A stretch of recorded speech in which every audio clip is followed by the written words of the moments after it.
I'll start in a few minutes so that a few more people can join.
Okay, so I think I'll start. So today we'll be learning about momentum and collisions, but first I'll go over a review for working energy. So first of all, for working energy is an important part to understand when trying to understand momentum as well. And there are a lot of topics in work energy that you'll also be using in momentum and understanding collisions. So first of all, work is the product of the magnitudes of force and distance. So as you can see in the equation here, work is equal to force times distance times cosine theta. And it's actually the dot product of these two. So for example, if a box is on a surface and it's being pushed this way, then the force is going in this direction and the distance is also going in this direction. So the work is going to be positive since the force and distance are in the same direction. And also, for example, there's a friction force, like kinetic friction. So since it's already moving this way, then this force right here, which is, okay, let's say this is now a friction, this surface has friction on it. Then this friction is going to act this way, trying to stop the movement of the box. So since the force is big enough to um, keep the box going this way, then the distance will keep going this way. And in that situation, this will do negative work since this force is pointing this direction and the distance is still pointing this direction. So the work is negative if the force and distance are in the opposite direction. And finally, if the work, if the force is, for example, going downwards, while it's still going this distance, for example, the gravitational force, which acts downwards, mg, and this applied force is pushing it this way, and it's still going this distance, then the work is going to be zero because the force and distance are perpendicular like this. And in the equation right here, force times distance is equal to cosine theta. Cosine theta, the theta is just the angle between the force and theta. So you can see that in this example, when the work is positive and the force and distance are in the same direction, the cosine theta is going to be zero. The theta is going to be equal to 0. So cosine 0 is equal to 1. And in this situation, when the force is in the opposite direction and the distance is in this direction, the theta is equal to 180 degrees because the distance going this way, the force going this way is. So this angle is 180 degrees. And cosine 180 is equal to -1, which is why it's negative. And in this situation, when it's a 90-degree angle and perpendicular, cosine 90 is actually equal to 0. And that's why the work is going to be 0. So work is an important topic to know for energy later on. So now I'll talk about, another thing is that the unit for work is joules, J for joules. Okay, so now,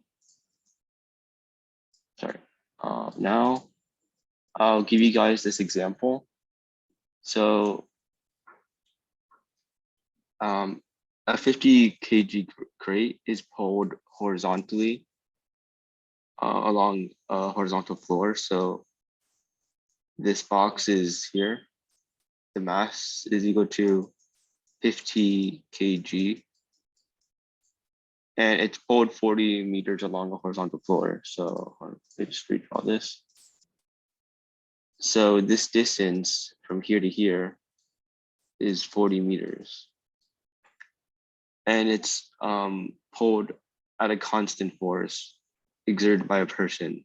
So the pull force is equal to 100 newtons and it acts at a 37-degree angle. So it's this kind of force, this pull force, and this is at 37 degrees.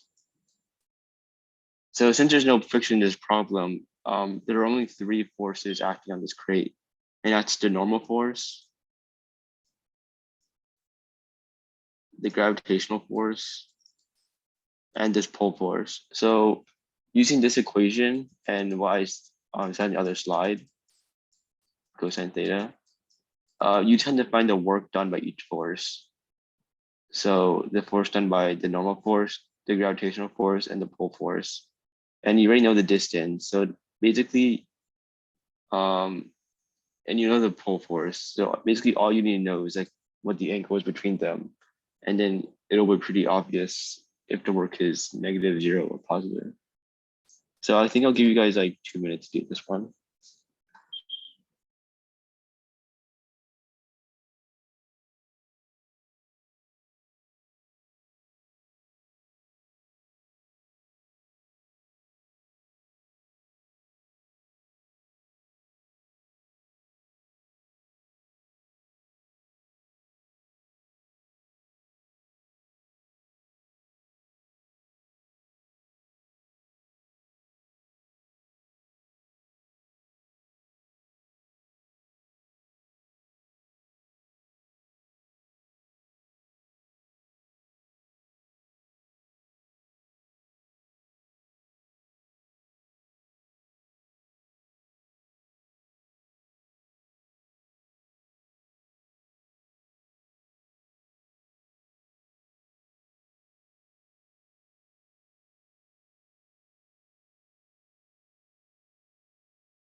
Okay, so I'll explain now.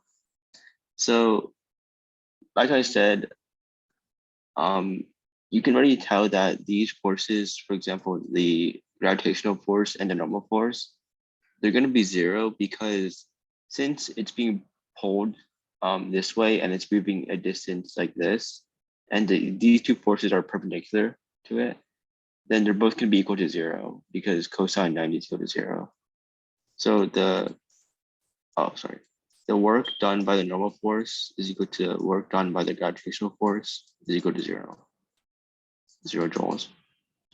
And now this pull force here, you can just plug this directly into the equation and get that the work done by the pull is equal to, you know that it's equal to 100 newtons. So 100 newtons times the distance, 40 meters, and then times the angle between the distance and the pole, which is 37 degrees, so cosine 37.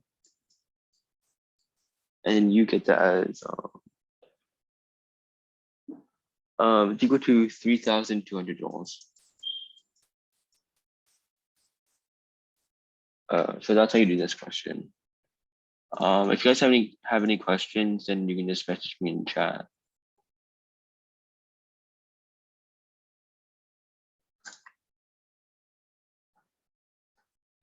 Okay, so now I'll talk about kinetic energy and potential energy. So I'll only talk about these two energies and not about like spring energy or anything else like that. So if a block is being on a frictionless surface is being pushed this way, then it's going to have kinetic energy, which is the energy an object has during motion. So the kinetic energy, K, is equal to 1/2 times the mass of the object times the velocity squared. And then, for example, let's say that it's a curve and it goes like this and then all the way up the curve. Then at this point right here, it's gonna have potential energy, which is the energy based on height. So the potential energy, I'll write that as U.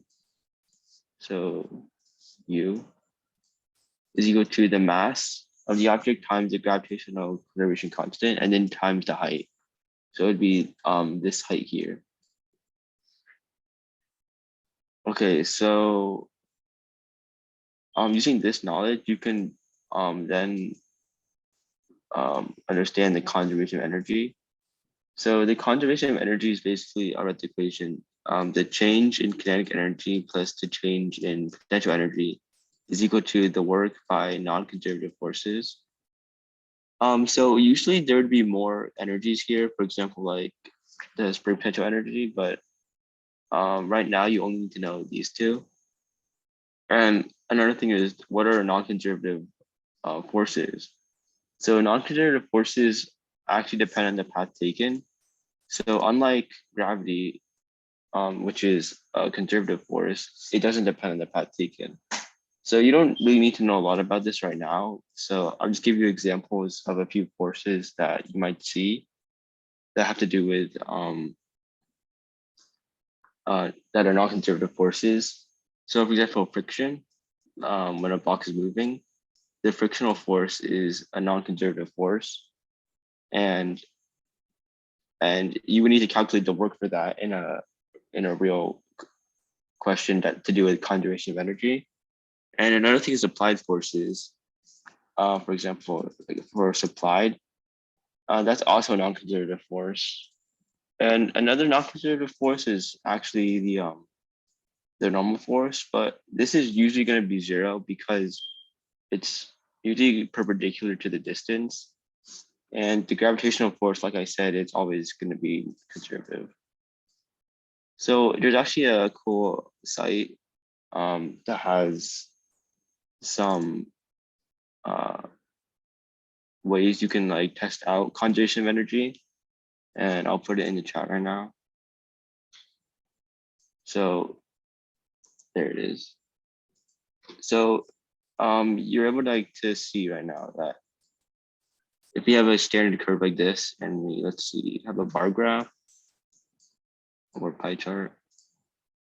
hold on, let me restart this. So if you have a bar graph,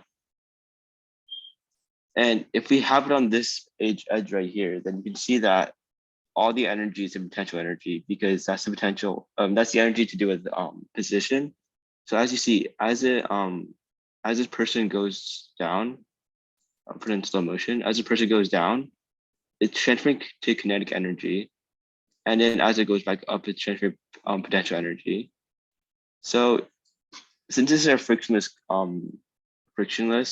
then there's no thermal energy because there's nothing energy could be lost to. So since there's no friction, the energy is just gonna be conserved as well. So you guys can play with around with that later.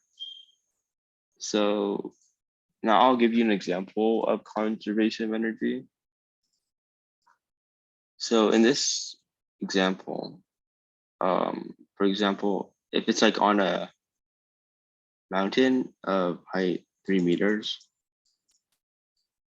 and then a stone right here is dropped, then it's asking you to calculate the stone speed when it's 1 meter, h final equal to 1 meter above the ground. So right here.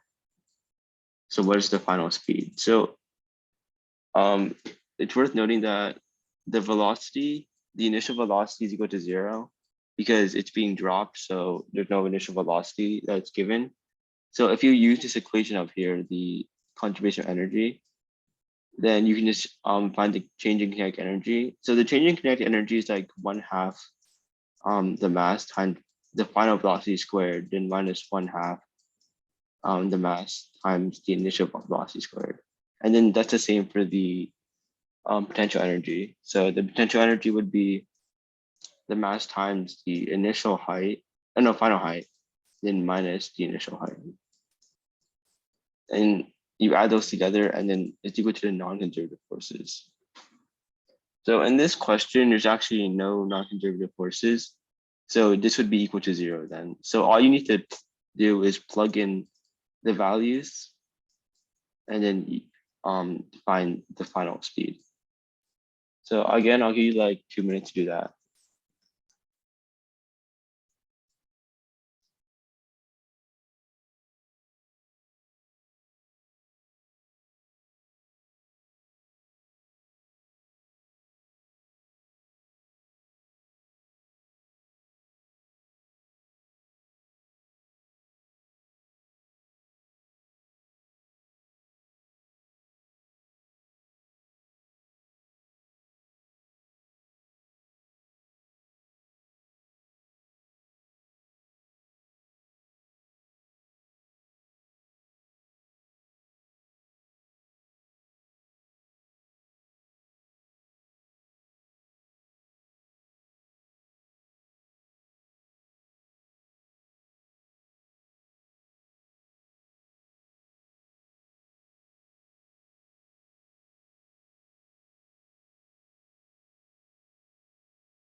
Okay, so I'll go over the question now.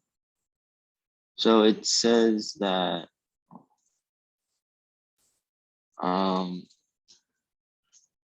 if we make the coordinate system go like this at the bottom, then it starts initially at 3 meters and then ends at 1 meter. So since the initial velocity is 0, we can just already cancel out this.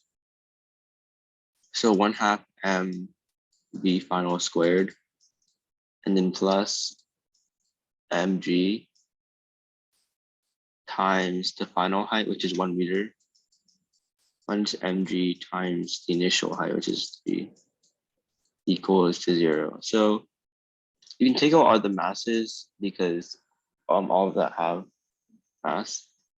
So if we go down 1/2 final squared and then plus g minus 3g equals 0. So that would be vf squared is equal to 2g, so 4g.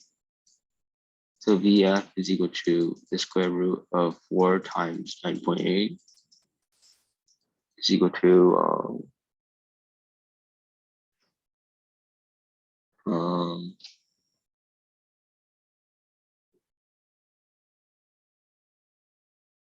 hold on, I think I did something wrong here. So let me do that again.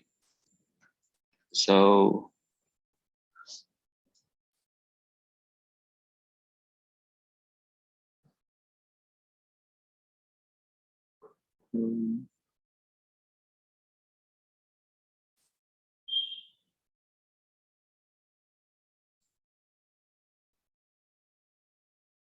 oh, actually, I think that's correct. So it's equal to 6.3 meters per second. I might have done something wrong in the calculation, but you had to use this process. Okay, so now I'll talk about momentum. So momentum is equal to is denoted as p, and it's equal to the mass times velocity. So you can see here that if you look at the units, it's kg times meters per second, and the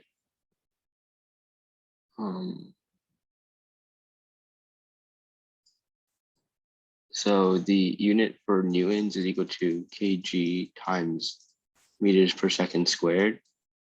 So the unit for p is equal to newtons times over second, no times second, sorry.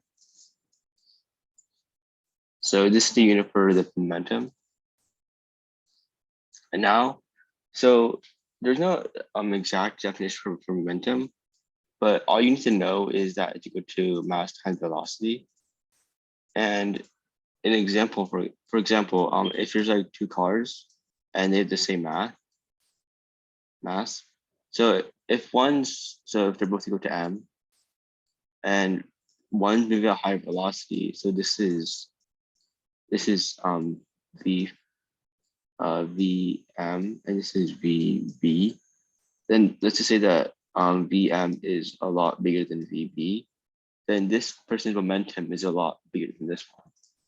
And that's pretty obvious if we see a car going really fast, we might say that the momentum is really large. So the impulse is how much a force changes over a specific time interval.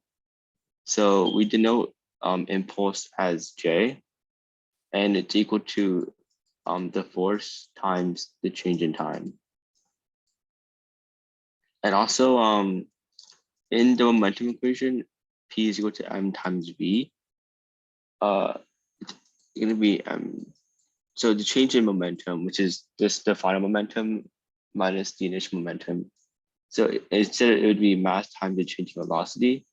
So the change in acceleration is equal to the change in velocity over the change in time. So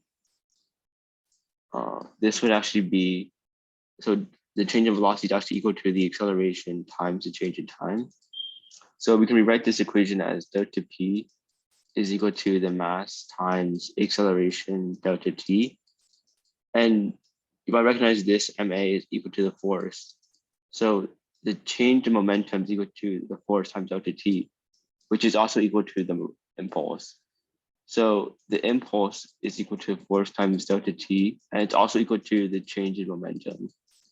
So this equation might come in handy in a few situations.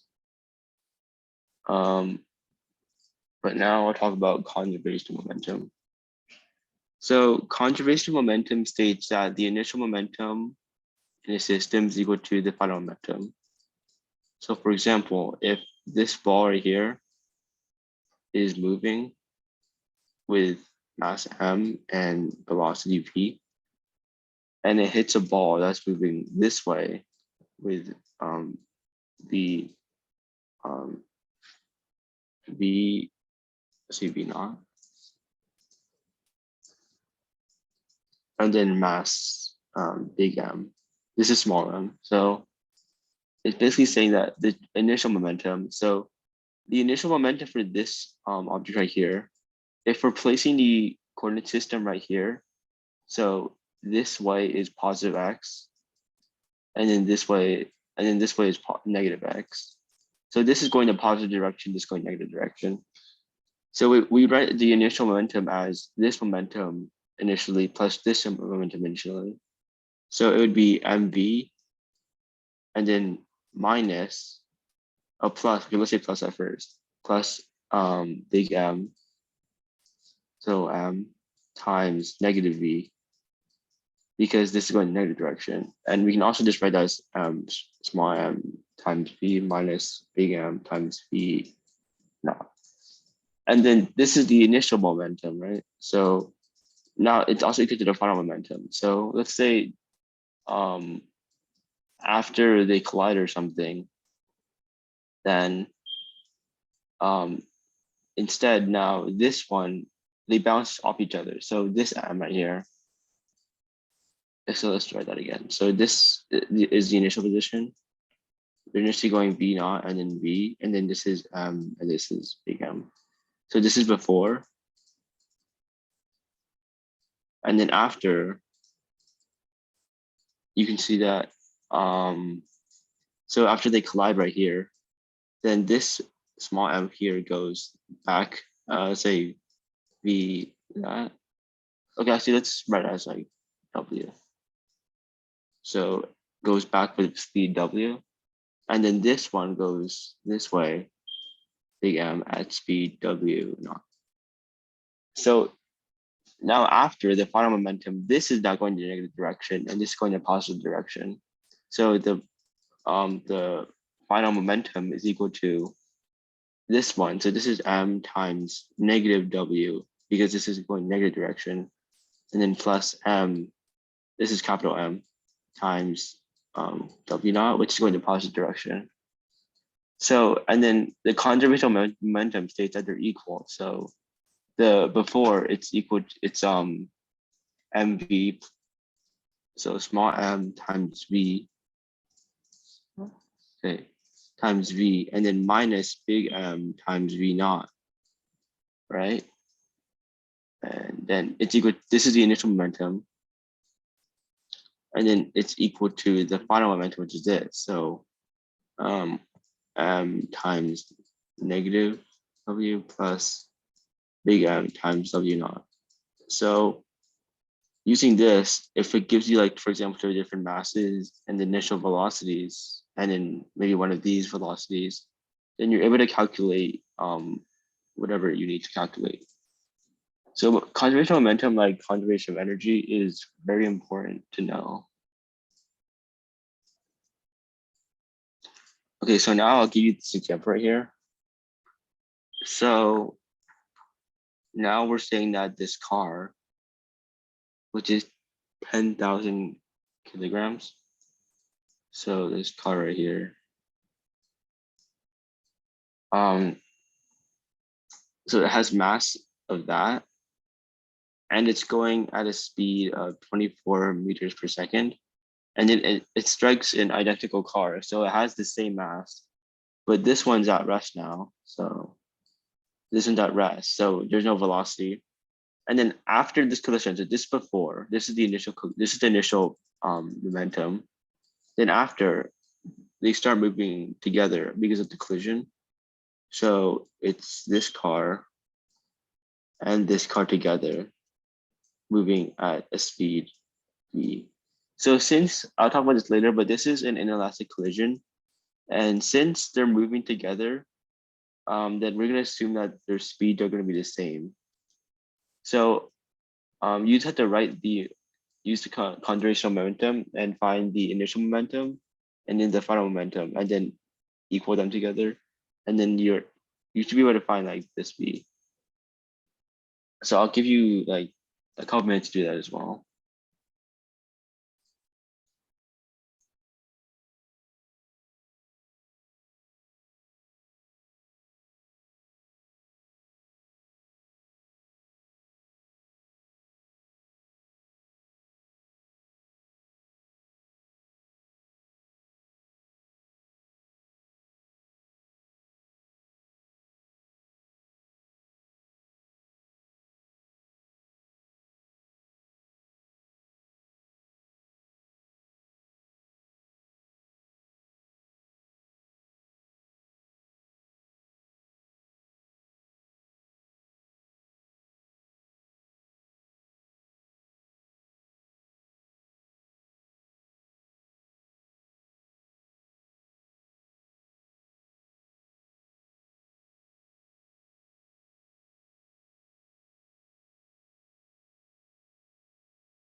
Okay, so I'll go over the question now.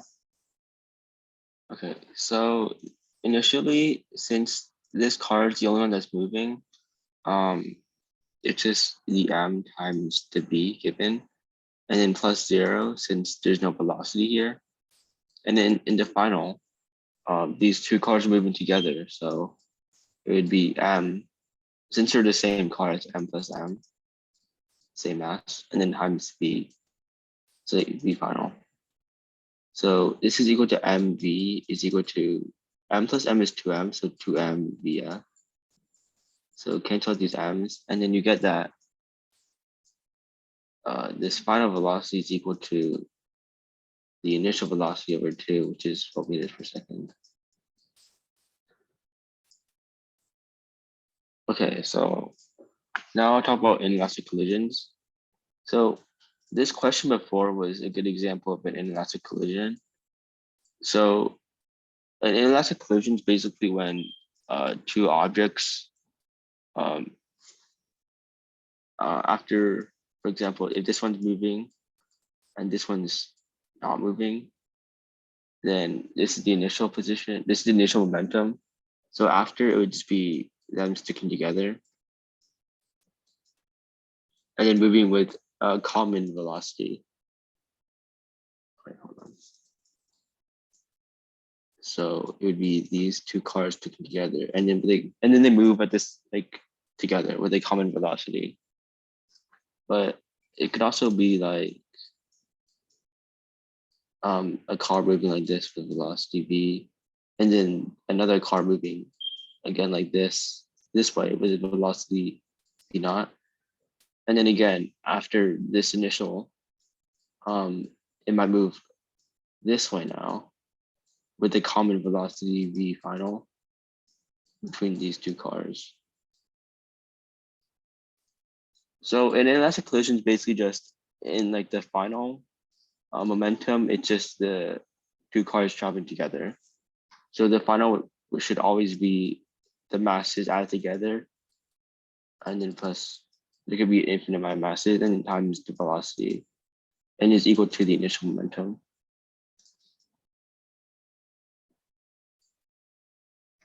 But the reason I went over energy before is because in these kind of collisions, for inelastic collisions, the energy is not conserved.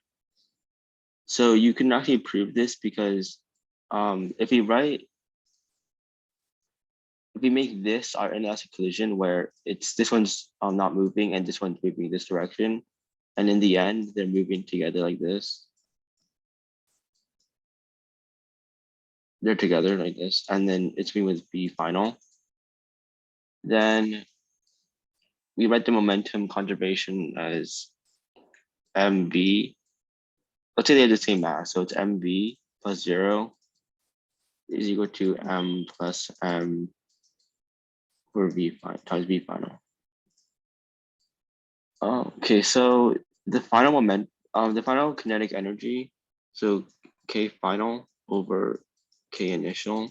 If we write this ratio, then if it's conserved, then these two should be equal to 1. But if it's not conserved, then it shouldn't equal to 1.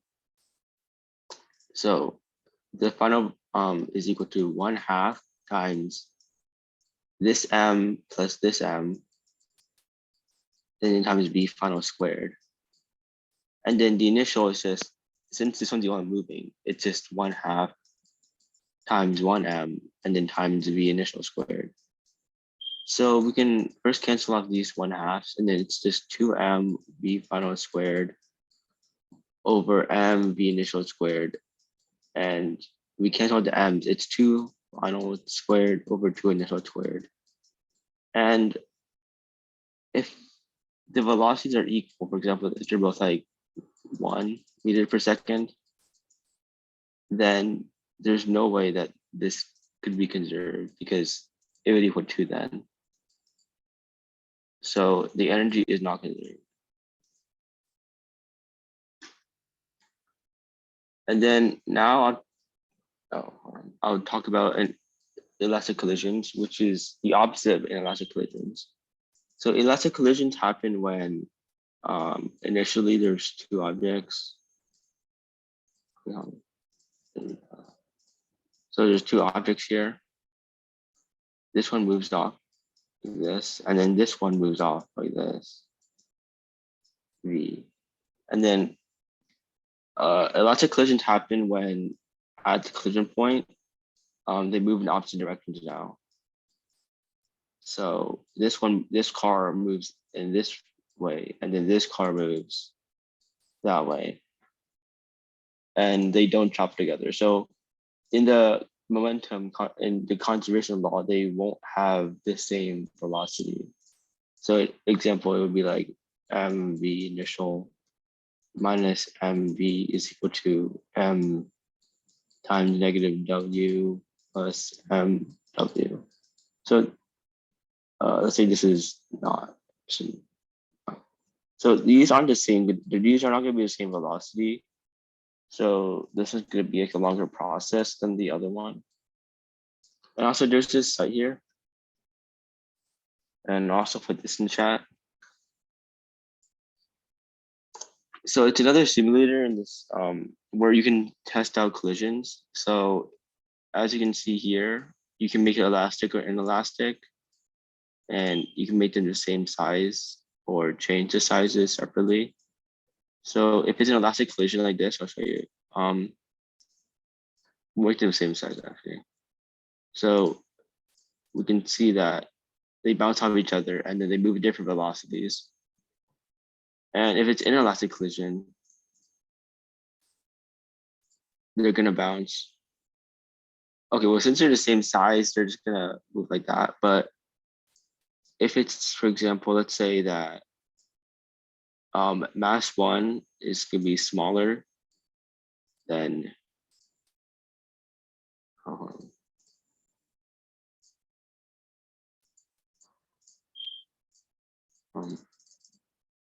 okay, all right. Let's say that the second mass is a lot bigger than mass one. Then it's gonna be pretty obvious that this mass will be moving in this direction with the second mass. So they're stuck together, moving in the same velocity and in this direction. You can like also do this in multiple like 2D dimensions, where there's an X and Y component. And you can see, which is what I'm gonna be talking about in the next slide, but if these two are moving in this angle and this angle, then they'll be moving like this. So if it's perhaps constant, and if it's elastic, then they'll move at different directions, and this one's moving away from it. So you guys can also use that link in the chat assistant. So now I'll talk about momentum with components, which is what I just showed you. So for example, if this mass right here, mass one, is moving like this velocity, and then this mass right here is moving with this velocity, v naught, and then they collide here at this point. Let's say that they collide right there, and then they move off. Okay, if it's an inelastic, like let's say it's an inelastic collision, then they're gonna stick together right here. So this is M and this is M, and then they're both gonna move mass here and then mass here as well. And then they're both gonna move at an angle.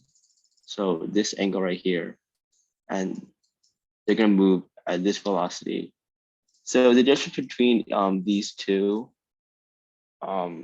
without components and with components is that you have to separately find the initial momentum in both the X and Y component, and then the final momentum in the X and Y component. And I'll also give an example right here. Okay, actually, I didn't write an example. So I'll give it a good example. So again, in this situation, let's say that it's moving like this. Okay, let's say that this is the positive Y direction and this is the positive X direction. And then this ball is moving here as well. So they're the same mass, except this is moving in the Y direction, this moving in the X direction. And then they stick together. And then they travel like this. Okay, let's say this is V naught. Okay, no, actually let's say this. This is V1, and this is V2, and then this is V3. So after they collide like this, they travel at an angle. Let's say this angle is equal to 30 degrees. So in order to use conservation of momentum, like the other problems, it's the same process, except it's a bit longer. So Okay, let's focus on the initial momentum first. So the initial momentum is the momentum before this collision. So when only these two are moving. So for this one right here, this has initial x. So hold on. So you would have to write the equation, the initial momentum in the x direction is equal to the initial the final momentum in the x direction. And then another equation, which is the initial y, is equal to the initial, the final y. So you'd have two separate equations that you could use. So first we'll focus on the initial x. So you can see that in this system, this just has no initial x, only the initial y, and this has initial x. So the initial momentum in the x direction is going to be m times v1. And then the final in the x direction, well, we don't have to worry about that right now. But then in this equation, the initial momentum in the y direction is just only this one. So this could be m times v2 is equal to the final momentum in the y direction. So now you have to look at the final momentum. So this is m plus m. So once they stick together, they have the combined mass of 2m while moving in this direction. So if this is 30 degrees, we just separate the components. So this would be v cosine theta, and this would be v sine theta. So in the x direction, it has this velocity. In the y direction, is this velocity. So this is sine theta. So final, it would be m plus m, which is just 2m, since it's an inelastic collision. And then the velocity is equal to v3 cosine theta. And then we can say the same for the y. So now we're using the v sine theta. So it's equal to 2m, then v3 sine theta. And v3 sine theta. So it's important to understand your coordinate system, because I could have said that this direction was the negative x direction, and then it would change this entire thing. So always write out your coordinate beforehand to know what's positive, what's negative. So in this equation, this is going the positive direction, this is going positive direction. So everything here is good. Let me write that. So now you have these two equations, right? So now you can just use different ways to maneuver them in order to find what you need. So for example, you can cancel the masses in each one. So you're left with v1 is equal to 2v3 cosine theta. And then v2 is equal to 2v3 sine theta. So for example, if you want to find what the velocity is equal to, or actually, let's see, you want to find the angle is equal to, what angle does it go at its final momentum. So you might want to divide these two. So it'd be v2 over v1 is equal to, so 2v3 sine theta over 2v3 cosine theta. So these two cancel out, and you're left with sine over cosine theta, which is just tangent theta. So I don't really know how much trigonometry you guys know yet. So this isn't really important. But so if you're left with tangent theta is equal to v2 over v1, then you can choose arctangent of your value of this. So if you're given the value of your v2 and v1 initially, and then this equal to theta, and then using this theta right here, you can just plug this theta back into any of these equations and then resolve for v3, and then you're probably going to be left with some kind of value. But you can just use this kind of way to find your unknowns. So that's it for momentum and collisions. So I'll give you an example right now about elastic collisions. So it's basically saying a billiard ball of mass m moves with speed v and collides head on with a second ball of equal mass. What are the speeds of the two balls after the collision, assuming it is elastic? And you're also assuming that the second ball is initially at rest. So initially, this ball, M, is moving towards this second ball, which is also M, and it's not moving. So this is moving at speed B. And then final, what are the two speeds of the ball after the collision? Assuming it's elastic. So if it's elastic, then this is going to be moving this direction. So this is V2, and then this is V3. So you're basically just gonna find the two velocities. Okay, so I'll give you like a couple minutes to do this one as well.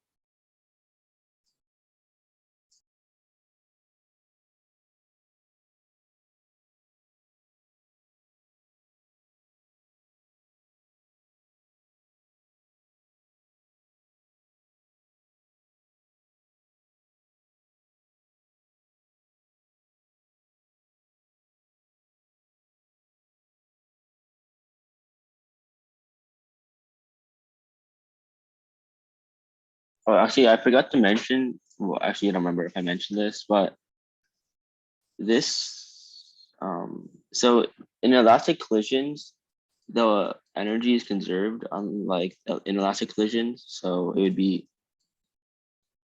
oh, so I mean, so you can use energy conservation and momentum conservation in this question. And that's actually what you're supposed to do. So hold on. Actually, I'll just let you guys solve it for now.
Okay, so in this question, you have to write the conservation momentum as well as the conservation energy. So, okay, let's say that initially it's m times v. I'll say this is v1. v1 plus 0 is equal to mv3 then minus mv2. So we can cancel all the masses already. So v1 is equal to v3 minus v2, and then we can write the conservation of energy. So initially it's going okay. So for the ball one, it's going 1/2 m v final squared or v2 squared,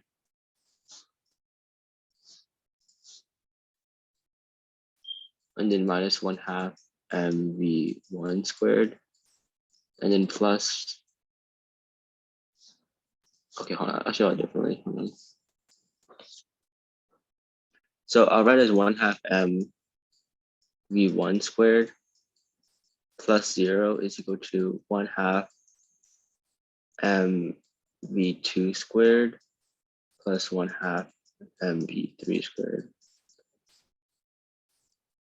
And since it's squared, it doesn't really matter what's negative or not. So we can catch all the masses as well into 1/2. So we're left with v1 squared, v2 squared plus v3 squared.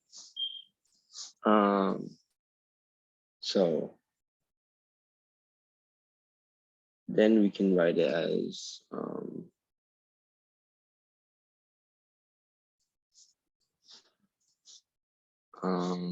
where is it?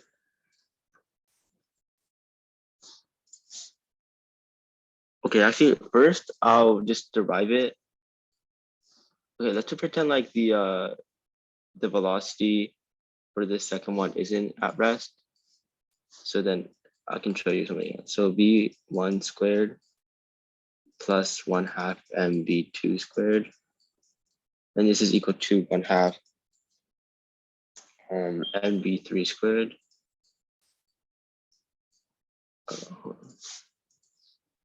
Squared, and then plus 1/2 mv4 squared. So again, we can cancel all the masses, and then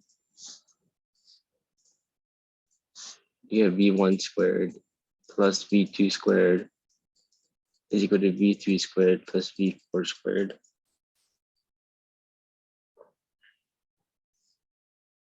And then you can write it as v1 squared minus v3 squared is equal to v4 squared minus v2 squared. And that's just going to be equal to v1 minus v3 plus v times v1 plus v3 is equal to v4 minus v2, v4 plus v2. And then we can also write this. So this is one equation, and then for momentum,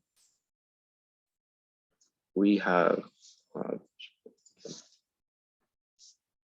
mv1 plus m2 mv2 equal to mv3 plus mv4. Cancel the m's again, and you get v1 minus v3 is equal to v4 minus v2. So if you divide these two, you get v1 plus v3 plus v2 plus v4. And then we can write that as v1 minus v2 is equal to v4 minus v3. I think that's what it is. And since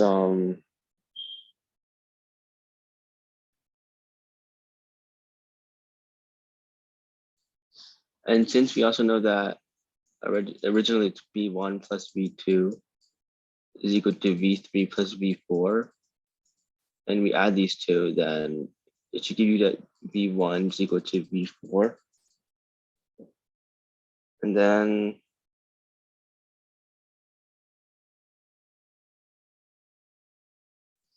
you also would get that V2 is equal to V3. Okay, so since this is what we have right now, so since it's at rest and V2 is equal to 0, then 2 is equal to 0, then we get that V3 is equal to 0 as well. Since if we plug this into this equation, V3 is equal to 0. So this is when, so this is going to be moving like this at this speed, and this can be moving at not, it's going to be moving like this. And then once it hits this ball, then this ball is going to be at 0, which is the V3 is going to 0. And then this ball is going to be with some speed V4. Yeah, so that's it for this part.